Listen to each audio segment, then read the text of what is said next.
Welcome to the Slop Temple. We pray this video helps. You must contain the breach now. Disconnect Ethernet and disable Wi-Fi so the intruder loses access.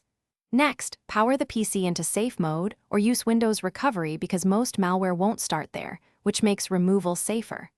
While the machine is isolated, pick up another clean device and change your primary passwords, enable two-factor authentication, and revoke suspicious sessions. This blocks further account abuse.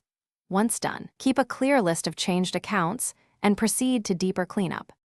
Now perform comprehensive cleanup, update your antivirus and run a full system scan, then run a dedicated anti-malware tool to catch what AV may miss. While scans run, open Task Manager and autoruns to remove unknown startup entries and uninstall suspicious programs.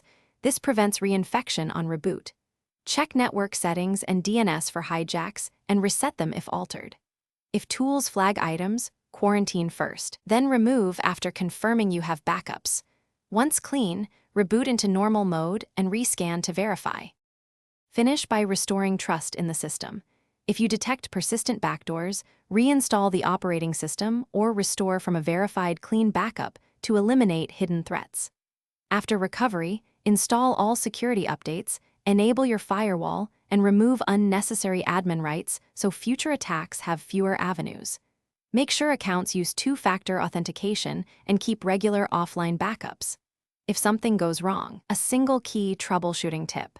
Disconnect the PC and image the drive for analysis before making more changes, preserving evidence while you recover. Thanks for watching. Consider subscribing if we helped you.